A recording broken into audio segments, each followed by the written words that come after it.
was creepy. He just sits there and dies.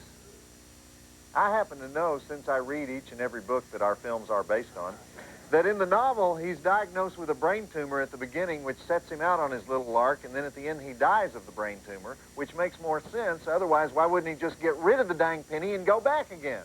I still don't get it. Okay, I want to let you know that next week, there's no romantic costume flick.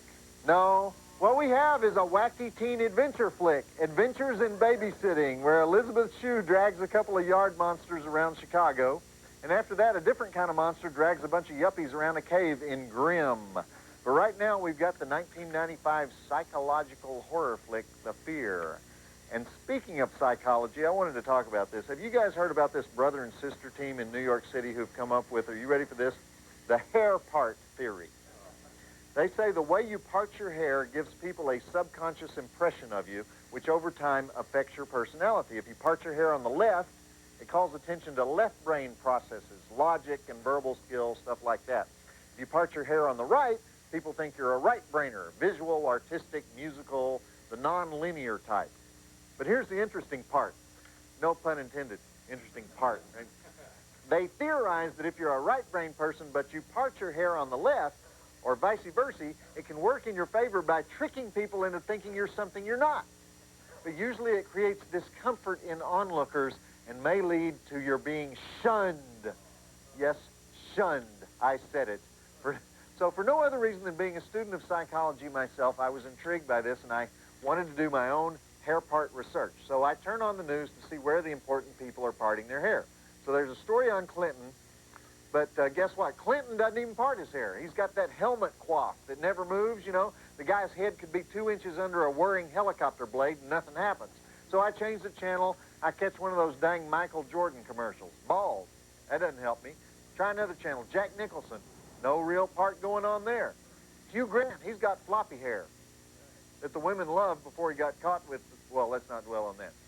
I sat through an NSYNC video. You know those guys, very popular. None of them part their hair. I check every dang channel looking for all the subconscious right and left brain messages. Adam Sandler's on a talk show. He's got hair so short he couldn't part it if he wanted to. Same with Ben Affleck. Then there's the tousled look. You know, Mick Jagger.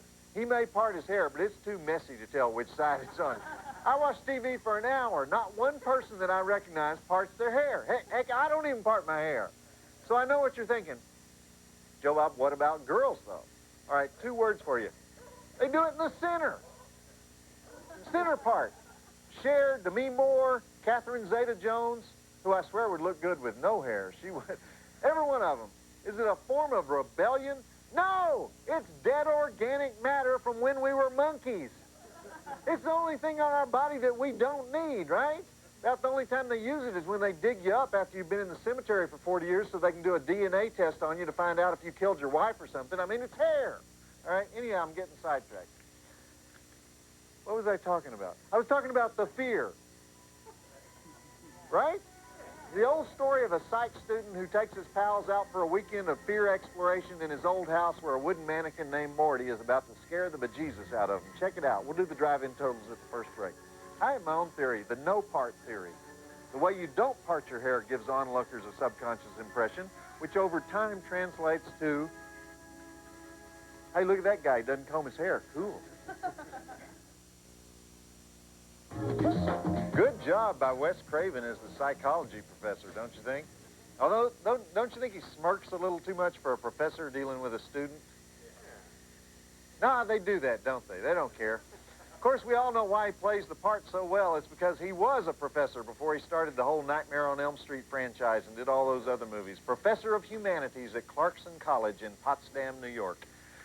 Okay, who else do we have here? Eddie Bose is the student with the crazy nightmare doing all those cutesy little hand gestures that Michael J. Fox invented.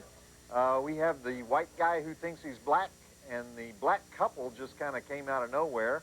We have the sister with the plastic surgery, and Vance, the sullen boyfriend, and the pretty girlfriend who is purely decorative so far as I can figure out, and a wooden guy named Morty. So far, Morty is my favorite character, and all he's done is lie around in a drawer. Oh, drive-in totals. Okay, 7 dead bodies, 3 breasts, which are repressed in the TNT version, 2 rapes also excised by TNT.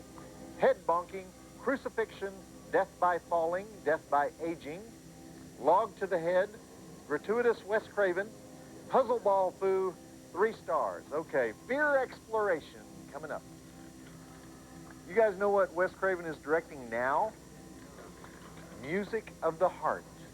A true story about a single mother who moves to East Harlem to teach children how to play the violin, starring Meryl Streep.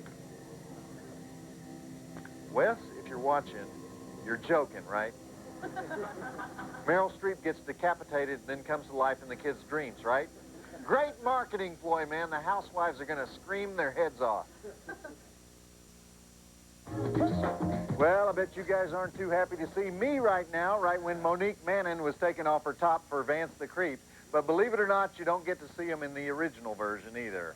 Okay, Dr. Joe Bob, with a PhD in psychiatry from the Tunica Community College down in Mississippi, right there next to the casino, is going to give you the proper clinical names for each character's phobia.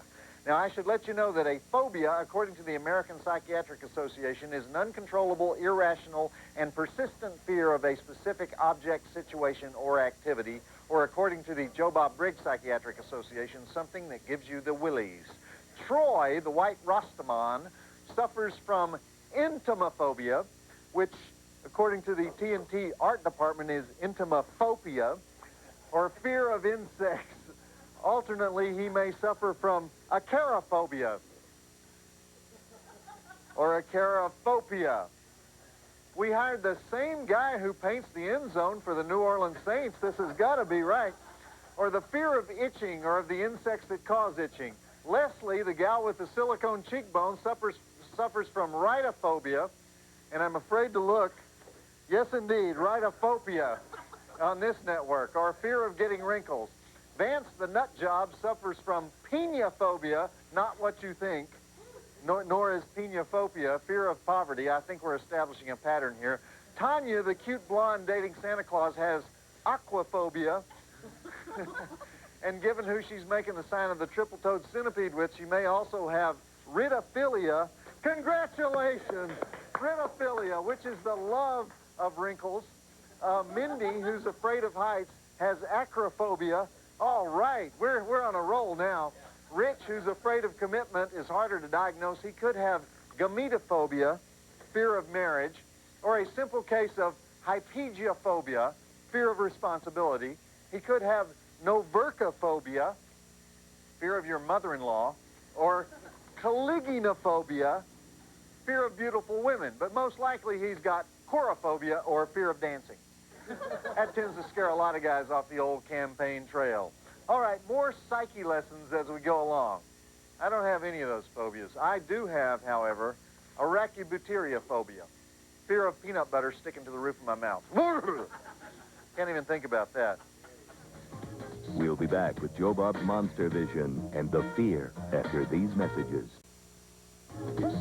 Well, I see Mindy not only likes to make others happy by flashing her garbanzos to whoever wants to see them, but she also likes to make herself happy, if you know what I mean, and I think you do. And speaking of gals I'd like to take a bath with, Rusty the mail girl is here to supply me with another of your wonderful letters. Yes, it's time for Joe Bob's Advice to the Hopeless. So, Rusty, before you do that, do you have any phobias? Yes, but I certainly wouldn't tell you. Why not? Because you'll scare me. Oh, come on. What kind of guy do you take me for? I wouldn't do that. A guy with a bluthophobia? Fear of bathing? That's very funny. Ha ha. Obviously, you have bromidrossophobia. Fear of body odors? No, just a mild aversion. Coitophobia, right? Fear of sexual intercourse. Only with you. Linonophobia. Fear of string? No, I'm not afraid of string. Come on, tell me. What is it? All right. Turnophobia. Caranophobia. Tyrannophobia? Yeah, that. Fear of being tickled by feathers? Yes. It really freaks me out. Well, that's interesting because look what I happen to have right here. Put it down. Put it down, you. All right. Calm down.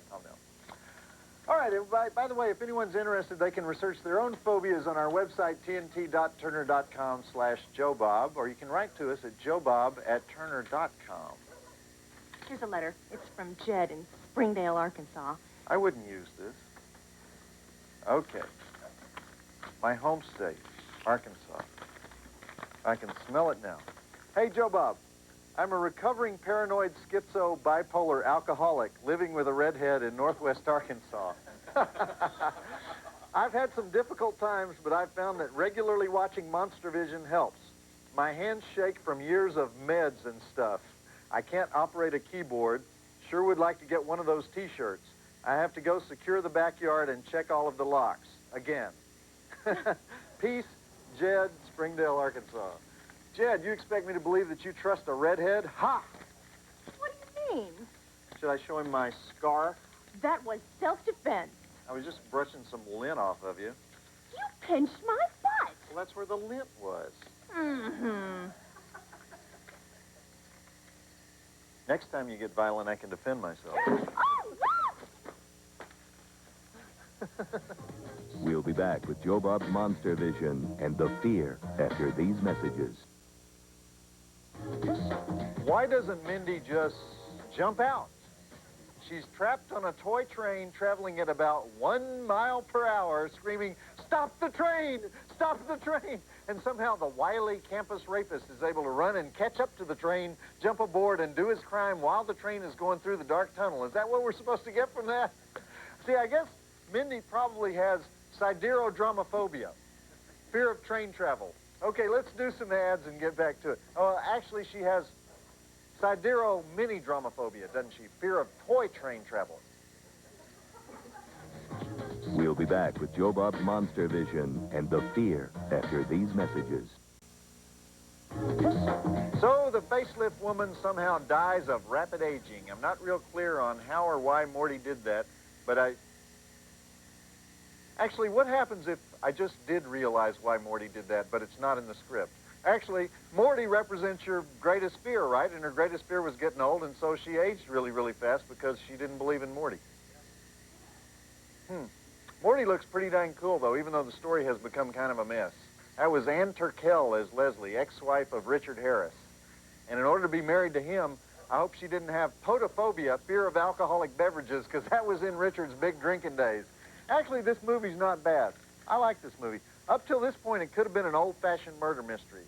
You don't know it's supernatural because it looks like somebody's just moving Morty around. So when Morty starts really moving, it's a surprise, right? Unless you saw the ads, and then you already knew that he comes to life. So score 1 for the marketing people.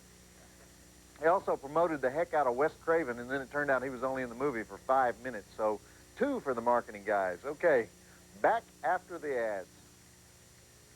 You know who does have potophobia? The official TNT censorship department. Ooh. Also pharmacophobia and gymnophobia, fear of drugs and fear of nudity. And allophobia, fear of flutes. Don't ask. We'll be back with Joe Bob's Monstervision and the fear after these messages. So Troy was the rapist, and Uncle Pete was the guy Rich's mom had in her little sex room. Good old Uncle Pete, played by the late Vince Edwards, otherwise known as young Dr. Casey from the 60s TV show Ben Casey. People remember that? Who here remembers Vince Edwards' 6 record albums and his big sellout shows in New York and Vegas and my new hometown of L.A., California? And, of course, we all recognize Heather Medway as Ashley, right? Star of Viper, the crime-fighting car show. Okay, I don't want to hold things up here, so let's get those ads out of the way and get back to the flick. Diametric, an anagram of matricide. You think they saw The Shining? Just a hunch. That's good, though, because that's a 9-letter anagram. I'm impressed by that. We'll be back with Joe Bob's Monstervision and the fear after these messages.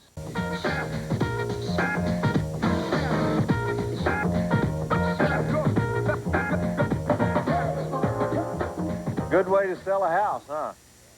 There were some grisly tragedies here, but the price is right. I have a question. What was going on after Morty walks into the swamp when Richard, Ashley, and Tanya have that awkward moment and then Tanya just walks away? Did I miss something? And more importantly, why was Tanya wearing a leotard out in the woods? I think they needed one more psychological explanation for that one. They didn't have enough of those, did they? Anyhow, I guess the deal was that Morty tortured people with their fears unless they confronted him, and then he lived in the swamp and retrieved soccer balls. So let me remind you, it's been a long night.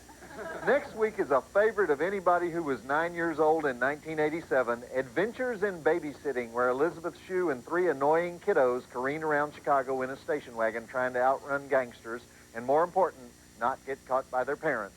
And our Monstervision feature is the no-budget Bigfoot flick, Grim. You'll have to show up to find out what that means and just how grim it is. That's it for Joe Bob's Hollywood Saturday Night. We put the K in quality. You guys hear the one about the boss of a big company who calls one of his employees about an urgent problem with one of the main computers? He calls the employee at home, calls his home number, and a kid picks up the phone and he whispers, "Hello?" And the boss says, "Is your daddy home?" And the little guy says, "Yes." And the boss says, "Well, may I talk to him?" And the voice whispers, "No." And the boss says, "Is your mommy home?" And the kid says, "Yes." And, "Well, may I talk with her?" And he whispers, "No." And the boss decides, well, he'll just leave a message with the person who's probably there watching the kid. So the boss asks the kid, "Is there anyone there besides you?" And the kid whispers, "Yes, a policeman." The boss is wondering what a cop would be doing in his employee's home. So he says, "Well, may I speak with the policeman?" And the kid whispers, "No, he's busy." And the boss says, "Busy doing what?" He says, "Talking to Daddy and Mommy and the firemen." And so the boss starts to get worried as he hears what sounds like a helicopter. And he asks, "What's that noise?" And the kid whispers, "A helicopter." And the boss says, "What is going on there?" And the kid says, "Well, the search team just landed the helicopter." And the boss is really alarmed, and he says, "Why are they there?" And the kid says, "They're looking for me." Joe Bob Briggs reminding you that the drive-in will never die. Man and a woman met on vacation, and they fall in love. And at the end of the vacation, they decide to open up to each other. And so the man says, "It's only fair to warn you, I'm a golf nut. I live, eat, sleep, and breathe golf." And the woman says, "Well, I'll be honest, too. I'm a hooker." And the man looks devastated. And he says, "Are you keeping your wrists straight?"